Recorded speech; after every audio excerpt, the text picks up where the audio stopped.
Mesdames et messieurs, c'est l'heure de vous informer, mais avant tout, nous vous annonçons les titres. La Journée internationale du travail ou du travailleur des origines à la célébration en République démocratique du Congo en 2023. Vous aurez tous les détails dans cette édition fortement consacrée à la journée. Et puis à l'international, en Tanzanie, malgré les effets de la guerre en Ukraine, le pays prévoit une croissance de 5,2% en 2023 contre 5,7% en 2022. C'est l'annonce du ministère des Finances tanzanien dans une correspondance adressée au FMI. Voilà tout pour les titres. Un invité dans ce journal, Henri Mutombo, coordonnateur national du département de la communication et porte-parole du parti politique AREP. Il est aussi chercheur en fiscalité et écrivain à qui je dis bonsoir. Bonsoir monsieur le journaliste et merci de cette invitation et bonne fête à tous les travailleurs du Congo et du monde entier. Merci beaucoup, bonne fête à vous aussi. Nous allons vous réunir, mais avant tout l'actualité. Le monde célèbre ce lundi 1er mai la journée mondiale du travail sur l'ensemble de la planète. Une journée qui, à l'origine, dans le 19e siècle, les ouvriers revendiquaient l'amélioration des conditions de travail. Le 1er mai 1886, journée dite aussi de 8 heures. À cette occasion, la rédaction des Géopolis Télévision a fait un retour sur le début de cette journée ou de cette date qui est célébrée chaque premier jour du 5e mois de l'année dans le monde. Suivez.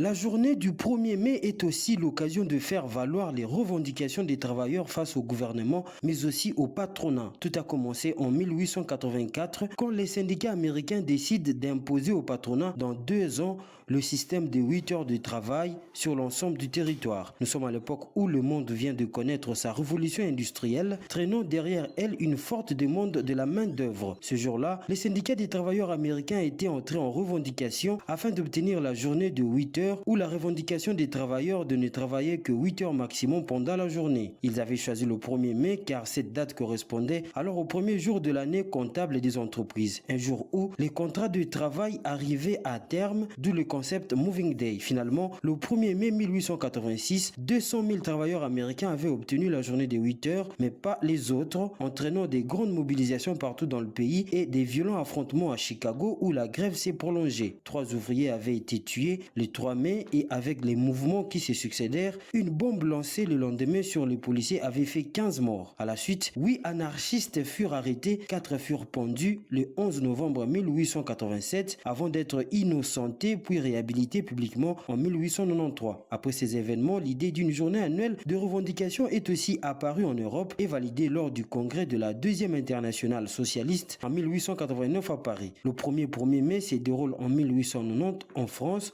avec comme revendication, là encore, la journée de 8 heures symbolisée par le port d'un triangle rouge à la boutonnière.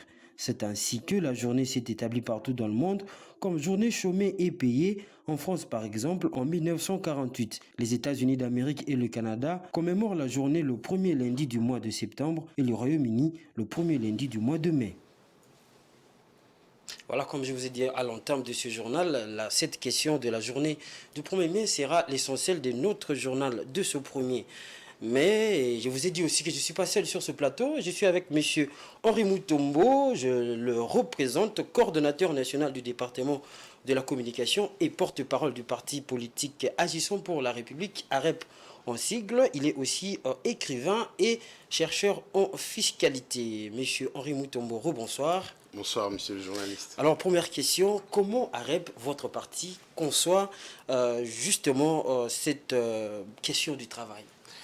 Oui, d'abord, merci beaucoup. Je voudrais ici relayer le message d'encouragement aux travailleurs que notre secrétaire général Pascal Kanga a adressé à tous les travailleurs du Congo et principalement à ceux de notre parti et également le message d'encouragement du ministre d'État à l'aménagement du territoire. J'ai cité Maître Guy Landomboyo. Et donc, comment est-ce que nous percevons cette journée au niveau de AREP? Vous savez, le travail anoblit. Et d'ailleurs, le travail est divin.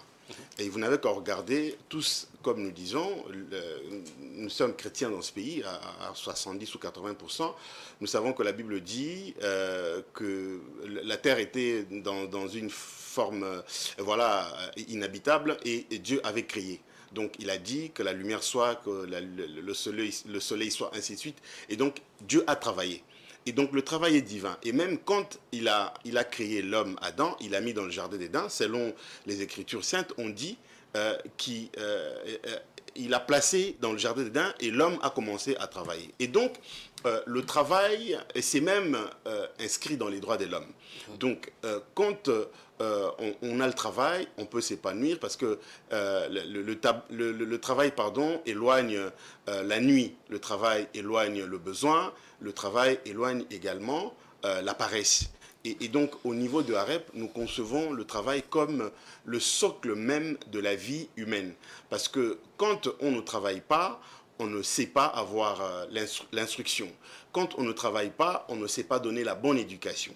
Et donc, aujourd'hui, au niveau de l'AREP, même dans notre livre de vision, il y a une part belle réservée à la stratégie pour pouvoir développer ce secteur du travail afin de donner le plein emploi aux Congolais. Parce que, vous savez, un peuple qui ne travaille pas, ce peuple est appelé véritablement à la paupérisation et je veux dire, à la misère et aussi à la vulnérabilité. Et donc, nous, au niveau de Agissons pour la République, AREP, mon parti, donc nous mettons le travail au centre même du développement de l'homme. Parce que l'homme qui travaille est en même d'emmener son pays, ou si vous voulez sa société, vers une éclosion. L'homme et la femme qui travaillent sont à même, j'allais dire, à faire développer les différents secteurs de la vie nationale. Et donc, au niveau d'AREP, nous, le travail, nous le concevons comme étant, je dirais, l'un des piliers le plus important de la vie humaine. L'un des piliers les plus importants de la vie humaine, c'est la considération du travail par rapport au regard ou à l'égard de l'AREP. Mais quelle analyse faites-vous justement de cette question du travail ici, en République démocratique du Congo, parce que votre parti est des trois Congolais, disons? Mais écoutez, monsieur le journaliste, vous savez, au Congo, j'ai essayé de me documenter avant de venir sur votre plateau. J'ai lu un article écrit par ANAPI, l'Agence nationale de promotion, je crois, d'investissement, pour la promotion de l'investissement. Il est écrit dans que en RDC, il y aurait 80%, donc c'est une statistique qui date, je crois, de 2 ans. Il y aurait 80% de chômeurs dans notre pays. Donc la population active n'a pas de travail.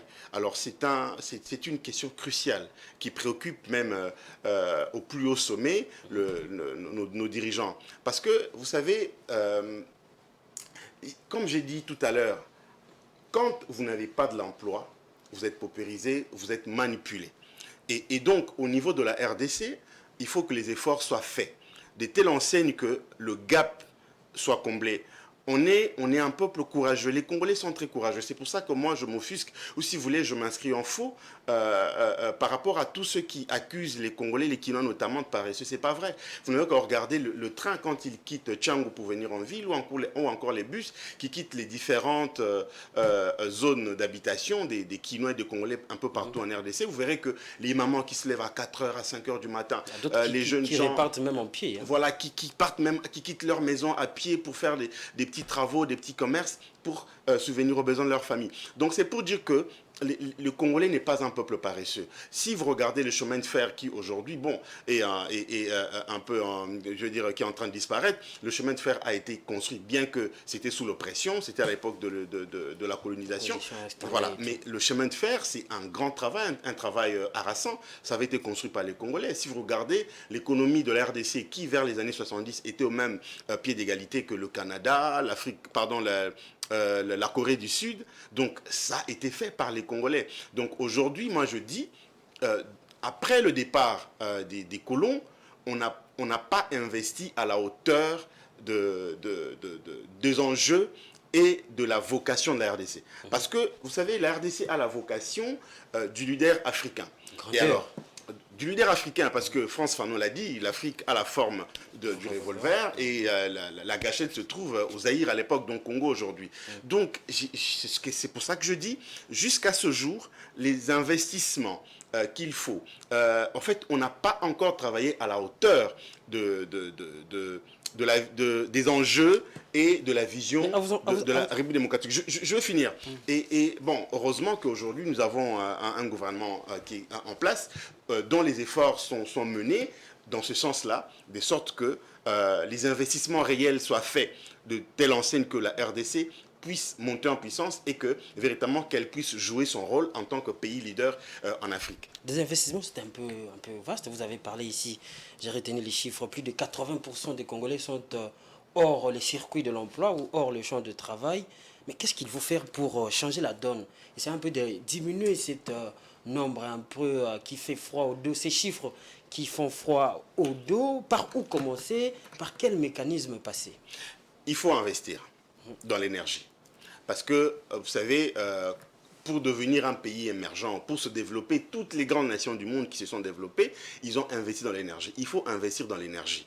Parce que quand vous avez l'énergie à plein régime, ça veut dire que vous pouvez maintenant commencer à arriver comment dire, à faire décoller des entreprises. Parce que si aujourd'hui au Kasaï, au Katanga, un peu partout, de la Grande Orientale à l'Équateur, il y a de l'énergie, les gens peuvent quitter Kinshasa pour aller investir. Il faut qu'il y ait l'interconnectivité des provinces, de sorte que ce qui est produit au Kasaï peut aller au Bandundu et vice-versa. Il faut qu'il y ait le bon climat des affaires. Il faut que la paix revienne, par exemple, à la République démocratique du Congo.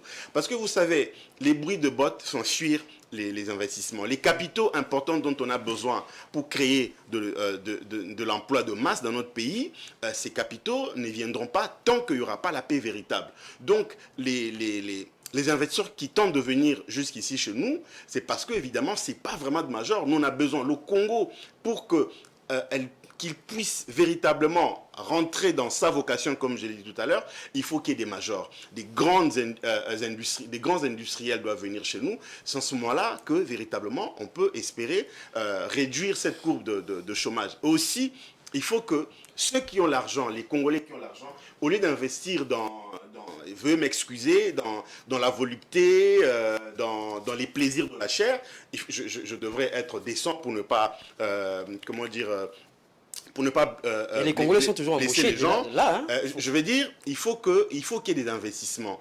Parce qu'aujourd'hui, dans notre pays, si vous le permettez, monsieur le journaliste, ceux qui viennent, ces quelques investisseurs qui viennent chez nous, surtout ceux du Moyen-Orient, n'intègrent pas la RDC. Quand je parle d'intégration, si aujourd'hui vous allez en France, par exemple, vous arrivez avec des capitaux, c'est-à-dire vous devez respecter les lois de la République. Mais ici, chez nous, malheureusement, ceux qui viennent, les Libanais, les Indiens et autres, ne respectent pas les lois de la République. Vous n'avez qu'à voir la manière dont ils traitent les Congolais, les employés congolais. Et donc, quelque part, notre justice, la justice du travail doit faire de sorte que l'on puisse respecter le Congolais. Par exemple, les immigrés soient respectés et ainsi de suite. Il y a des banques ici. Vous n'avez qu'à aller, par exemple, vers l'hôtel de ville, il y a des banques ici dans notre pays où la convention collective n'existe pas, où il n'y a pas de syndicat, voyez-vous.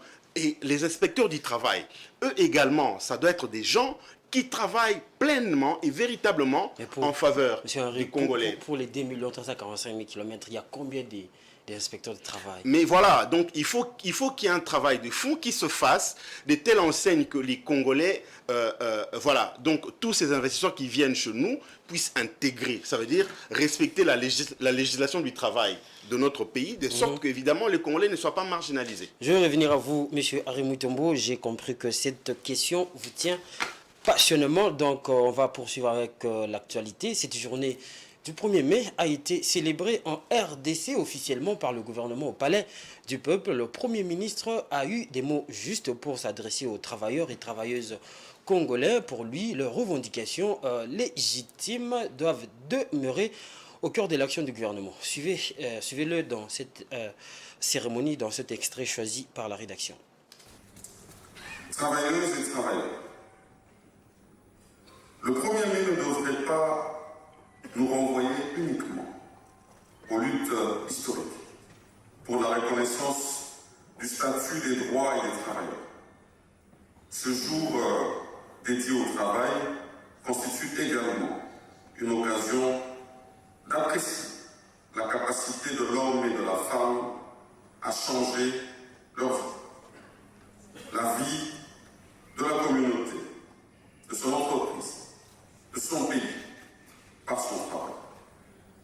C'est pourquoi vos revendications légitimes, et que j'ai encore suivies ici tout à l'heure, doivent demeurer au cœur des préoccupations du gouvernement de la République.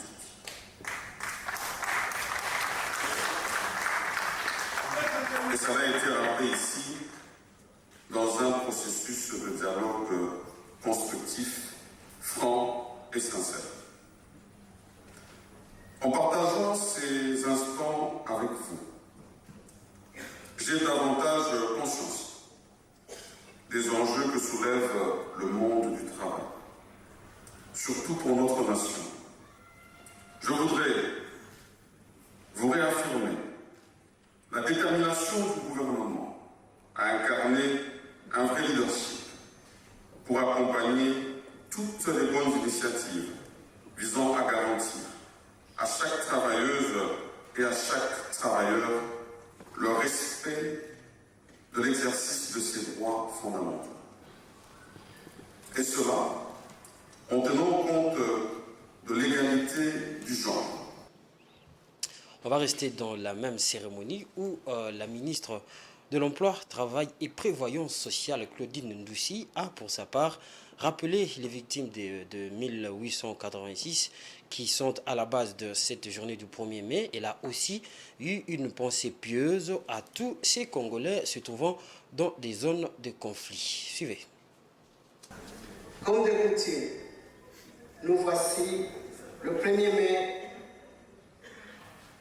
de cette année 2023, date à laquelle nous associons à tous les travailleurs et employeurs du monde entier pour commémorer ce jour mémorable où les vaillants travailleurs sont tombés sous les balles de la police pour avoir réclamé au 19e siècle à Chicago, aux États-Unis, l'amélioration de leurs conditions de travail.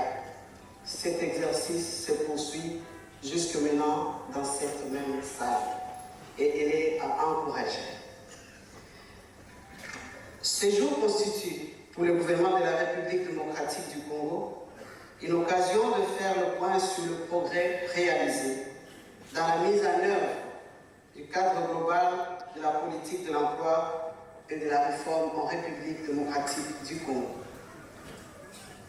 En ces jours mémorables, nos pensées pieuses vont vers nos dignes fils et filles qui nous ont quittés et dont nous gardons les meilleurs souvenirs, particulièrement ceux de la partie est du pays, déchirés par plus de 22 ans de conflits sur les fonds de pillage, viol et meurtres orchestrés par le Rwanda voisin.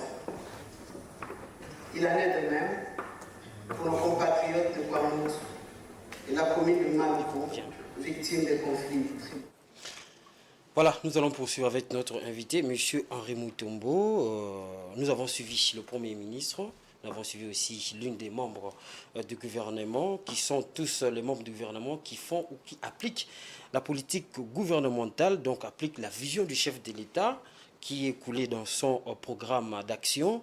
Et je veux dire, comment ou quel bilan faites-vous du président Tshisekedi dans ce secteur de l'emploi?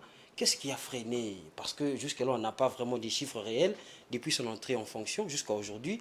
Qu'est-ce qu'il a fait? Combien d'emplois ont été créés? Combien de combien de chômeurs ont été bien évidemment embrassé le chemin du travail? Ouais, vous savez, le président Tshisekedi, c'est un socialiste. Il sort du moule socialiste. Et en arrivant au pouvoir, moi je me rappelle de ses différents discours. Il a par exemple parlé de créer les millionnaires congolais. Et donc, c'était pas des vœux pieux. C'est vraiment quelque chose, à mon sens, qui le tient à cœur. Et maintenant, donc, ça ne va pas s'arrêter à son niveau. Lui, quand il parle d'une vision, il revient maintenant, il appartient aux membres du gouvernement et à tous ceux à qui cette charge revient pour pouvoir matérialiser cette vision. C'est lui le premier comptable face au peuple. Évidemment, c'est lui le premier comptable, mais il ne peut pas être celui qui descend, par exemple, sur terrain. Madame la ministre du Travail qui vient de parler doit être, par exemple, quelqu'un que nous voyons dans les rues et dans les entreprises pour aller sur terrain, aller voir comment ça se passe. Il y a beaucoup d'agences ici qui s'occupent de la création, pour accompagner les entrepreneurs. Alors, et ça doit être des structures officielles de l'État qui accompagnent la vision du chef de l'État pour pouvoir créer ces emplois. L'État ne crée pas d'emplois.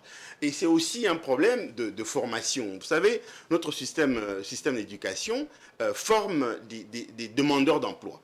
Va falloir aussi que nous puissions changer de paradigme, que par notre système d'éducation, que nous puissions former des entrepreneurs, de gens...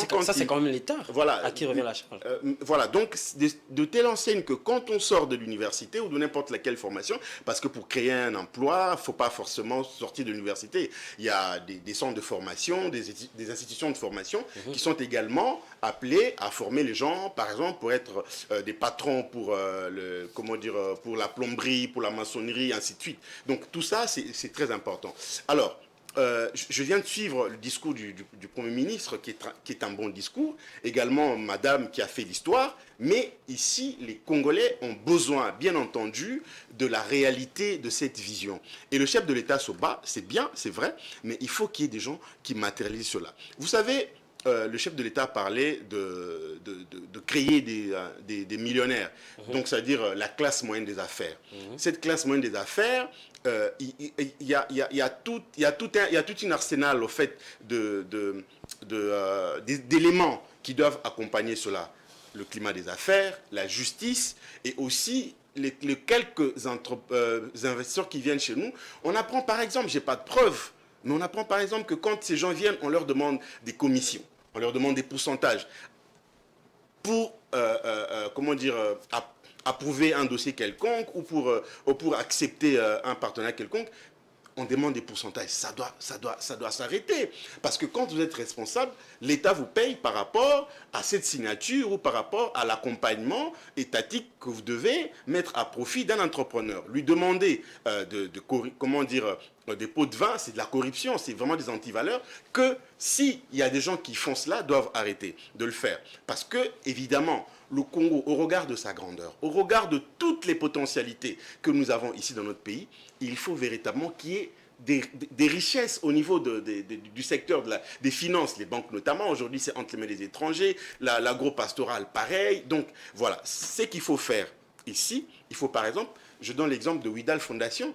Vous avez vu, à l'époque, même jusqu'à ce jour, des petites initiatives comme ça qui ont créé des emplois. Il faut qu'il y en ait beaucoup. Mais aussi, il faut qu'il y ait la professionnalisation. Non, je comprends que les bilans de Félix Tshisekedi, par rapport à l'emploi, on doit attendre encore. Je vais vous rencontrer, monsieur le journaliste. On n'a pas une institution ici officielle qui nous donne des statistiques réelles. Les emplois ont été créés. Il y a eu, par exemple, problème. Vous regardez, par exemple, le projet de 145 territoires, ça a créé beaucoup d'emplois. Ok, parce qu'il y a des sociétés privées qui ont gagné de marché et ils ont recruté des Congolais. Ça n'est pas des étrangers, ce sont des Congolais qui ont gagné ces marchés et qui ont donné du travail à d'autres jeunes Congolais. Il y a beaucoup de sociétés, de petites sociétés qui ont été créées depuis jusqu'à ce jour. Il y a aussi au niveau de la fonction publique, le ministre de la fonction publique, dernièrement, je crois que 22 000 et quelques ou 30 000 personnes sont rentrées dans le circuit professionnel de l'État. Donc, c'est quand même un effort à féliciter, mais c'est vraiment, c'est à petits pas. Nous, ce que nous souhaitons, au regard de la vision, de la grandeur que le chef de l'État nous a montré pour notre pays, il faut une véritable assiette, j'allais dire, de création d'emplois pour qu'évidemment, tous nous puissions avoir une véritable assiette pour créer d'emplois ici au Congo. On va faire une petite virgule. On a vu samedi en grande pompe l'Union sacrée a été lancée. On va dire que cette plateforme, qui est aujourd'hui une plateforme politique, a maintenant un contenu parce qu'avant ça posait problème. Vous savez, l'Union sacrée, il faut le rappeler rapidement, je sais que la télé c'est le temps. Voilà. L'Union sacrée est née d'une frustration. L'Union sacrée est née de l'exaspération d'un homme. Le chef de l'État notamment, il arrive au pouvoir sans majorité, il se met avec son prédécesseur et ça ne marche pas. Et donc c'est là qu'il crée une érosion entre FCC Cash pour créer l'Union sacrée. Et l'Union sacrée de la nation aujourd'hui, évidemment, vous avez vu, c'est l'expression, ce que vous avez vu au stade. Le stade était rempli comme un œuf, c'est l'expression d'acceptation du programme de gouvernance du président de la République. C'est l'expression de l'acceptation du peuple congolais de la politique du chef de l'État depuis 2019 jusqu'à ce jour. Et c'est aussi le langage pour dire, écoutez, Monsieur le Président, 2023, nous vous renouvelons votre mandat et nous vous donnerons la majorité aussi bien aux assemblées provinciales qu'à l'Assemblée nationale. C'est ce qu'on va voir en décembre 2023. Vous en avez un moindre doute? Vous en avez un moindre doute? Non, j'ai dit, c'est ce qu'on va voir. Mais non, mais vous le verrez. Regardez. Veuillez m'excuser, monsieur le journaliste. Faites le tour de la RDC, posez des questions. Vous verrez que aujourd'hui, le chef de l'État, c'est l'interlocuteur que le Congolais veut avoir pour suivre son mandat au sommet de l'État. Je vais revenir à vous pour boucler cette interaction. Mesdames et messieurs, on va poursuivre avec l'actualité.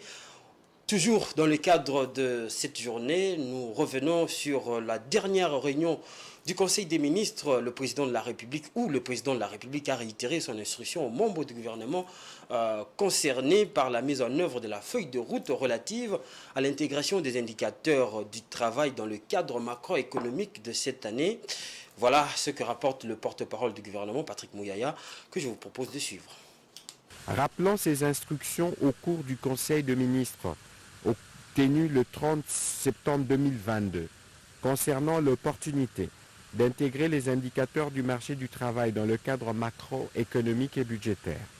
Le président de la République a indiqué que chaque portefeuille ministériel du gouvernement repose sur un gisement d'emplois potentiels à créer, à conserver ou à moderniser, tant par les secteurs privés que les secteurs publics dans les domaines de vos attributions respectives. Il y a donc lieu que le gouvernement réserve le bénéfice d'un traitement d'urgence sur tout dossier d'investissement susceptible de créer des emplois et d'ajuster ses politiques publiques en vue de tendre vers une situation de plein emploi pour notre population active. Car dans sa vision, dit-il, tout Congolais en âge de travailler doit s'insérer dans un écosystème favorable à l'emploi. À la veille de la Journée internationale du travail, le président de la République a réitéré son instruction aux membres du gouvernement concernés par la mise en œuvre de la feuille de route relative à l'intégration des indicateurs du travail dans le cadre macroéconomique et budgétaire dès cette année, de commencer leurs travaux dans un délai court. Il a chargé le ministre d'État, ministre du Budget, et le ministre des Finances de faciliter l'organisation des activités prévues par la dite feuille de route afin d'obtenir, dès la fin du trimestre en cours, les principaux indicateurs retenus, à savoir la population active, le taux d'activité, le taux de chômage, mais aussi de projeter le potentiel des emplois à créer dans des secteurs tels que l'environnement, la gestion des déchets et le tourisme. Voilà, nous revenons sur ce plateau. Une dernière question à M. Henri Mutombo, coordonnateur national coordonnateur national en charge de la communication et porte-parole du parti Agissons pour la République AREP. Union sacrée lancée, nous venons de le dire. Le gouvernement existe déjà depuis 2021, là tout le monde le sait, mais qu'est-ce qu'on peut attendre de l'Union sacrée par rapport à cette question de l'emploi? Quand même, les jeunes Congolais, les peuples congolais doivent quand même s'attendre à quelque chose par rapport à ça. Oui, merci beaucoup.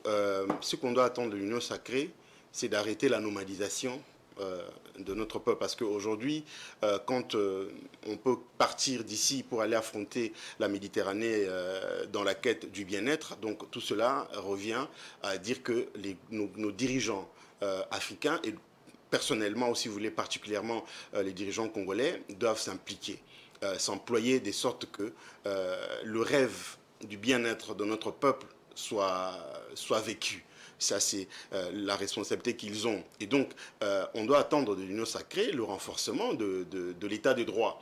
On doit attendre de l'Union sacrée le renforcement, si vous voulez, dans la lutte de la sauvegarde de l'intégrité territoriale. Parce que notre pays est menacé de balkanisation. Et comme j'ai dit dernièrement, cette menace n'est pas seulement orchestrée par les Occidentaux. Il y a aussi des pays africains aujourd'hui, notamment ceux qui sont à nos frontières, rêvent de balkaniser notre pays. Donc, notre gouvernement doit travailler à barrer la route à ce plan de balkanisation. Et aussi, je voudrais, si vous le permettez, monsieur le journaliste, rapidement ouais. J'ai été victime de quelque chose à l'époque de l'opposition. J'étais jeune entrepreneur, j'employais 400 personnes. Mais puisque j'étais 400 personnes, j'avais une société d'intérim. Mais puisque j'étais de l'opposition, ma société a été décimée. Je ne voudrais pas aujourd'hui que notre régime, que notre gouvernement fasse la même chose. Si quelqu'un est opposant, c'est son droit. Okay.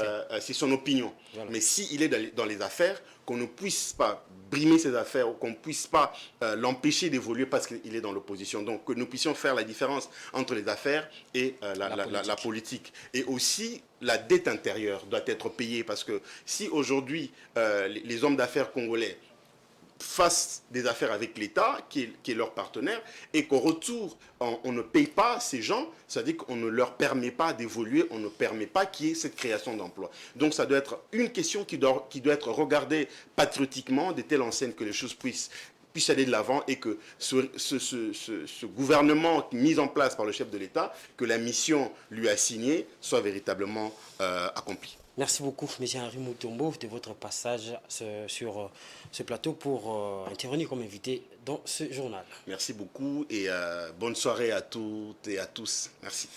Poursuivons ce journal. La communauté des États de l'Afrique de l'Est est fière du travail abattu par la force régionale déployée dans la partie orientale de la RDC. Dans un communiqué publié ce lundi, le regroupement sous-régional, l'organisation sous-régionale affirme que Karuba, Mouchaki, Kiloriwe, Kichange, Mweso, Kishiche, Bambo, Managa, Tchenguerero, Mwanja et Kanyodoni sont déjà sous le contrôle de différentes troupes de la force de l'EAC. Et nous qui essayons pour le détail. À Kinshasa, Jean-Pierre Bemba, vice-premier ministre, ministre de la Défense nationale et ancien combattant, a considéré le 28 avril dernier que la situation sécuritaire demeure préoccupante dans le territoire des Massissi, Rutshuru et Niragongo. Il soutient que ces derniers jours, le M23 et ses alliés poursuivent l'occupation des terrains dans certains axes, dont principalement Shanzu, Runyoni et Bigega. Des nouveaux renforts en provenance du Rwanda sont arrivés, ajoute-t-il. De son côté, l'EAC reste optimiste et appelle à plus de soutien. Le secrétariat de l'EAC lance donc un appel aux Africains de l'Est, à la communauté internationale, pour qu'ils soutiennent les efforts de l'EACRF en vue d'établir la paix et la stabilité dans l'Est de la RDC. La communauté des États de l'Afrique de l'Est s'engage pleinement à assurer le rétablissement de la paix et la sécurité dans l'Est de la République démocratique du Congo et dans toute autre partie de la région, dit l'organisation, qui ajoute que l'EACRF a fait d'énormes progrès dans ses efforts pour restaurer la paix et la stabilité dans l'Est de la RDC. Le déploiement de cette force est consécutif à la décision prise le 22 juillet 2022 à Arusha, à Tanzanie, à la 22e réunion ordinaire de chefs d'État de l'EAC. Voilà, on va parler de l'actualité au-delà de nos frontières.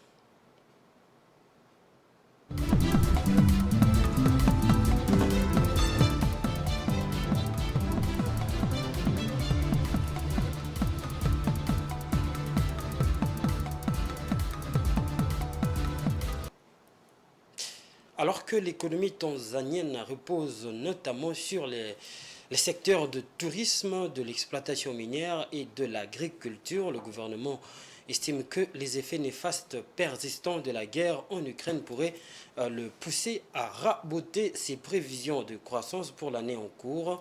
Dans une lettre adressée au Fonds monétaire international, le ministre des Finances a estimé que l'économie tanzanienne devrait enregistrer une croissance d'environ 5,2% en 2023 contre 4,7% en 2022.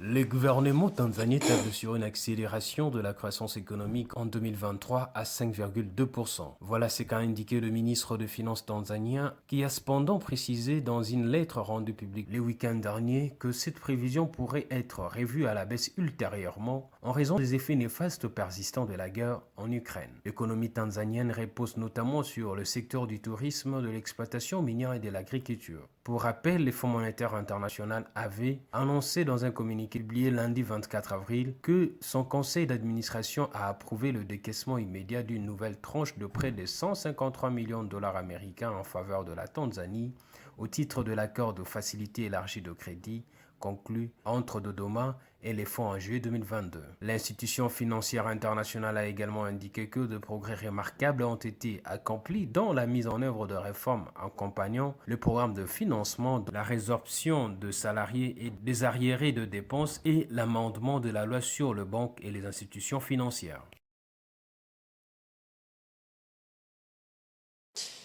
À l'invitation de son homologue camerounais Paul Biya, le président centrafricain Faustin Archange Touadéra a effectué une visite d'amitié et de travail de 24 heures au Cameroun le 29 avril 2023. La visite survient un peu plus d'un mois après le sommet de CEMAC tenu à Yaoundé, qui avait vu la passation de pouvoir au poste de président de la conférence de chefs d'État de l'organisation sous-régionale entre les deux chefs d'État. Edouard Funda.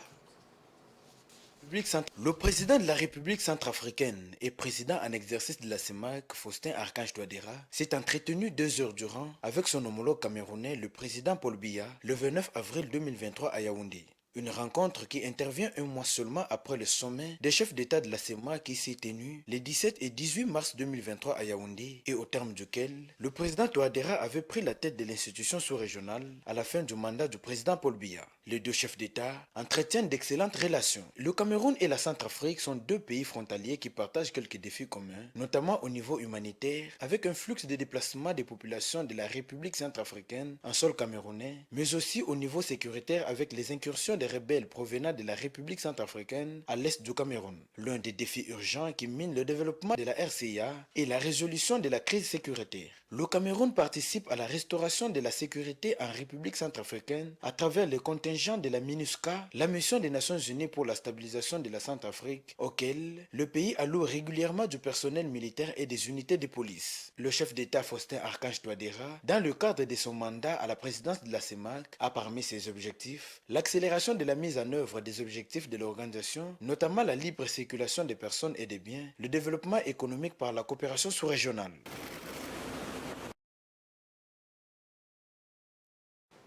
Voilà, c'est sur cette note que nous mettons un terme à ce journal, mais avant de nous quitter complètement, je vous en rappelle les différents titres. La journée internationale du travail ou du travailleur, des origines à la célébration en République démocratique du Congo. Vous avez eu tous les détails dans cette édition fortement consacrée à la journée dont nous avons eu pour vous un invité sur ce plateau. Et puis en Tanzanie, malgré les effets de la guerre en Ukraine, le pays prévoit une croissance de 5,2% en 2023 contre 4,7% en 2022. C'est l'annonce du ministère des Finances tanzanien dans une correspondance adressée au FMI. Ce journal est complètement terminé. Merci de l'avoir suivi et restez branchés sur le programme des Géopolis Télévision.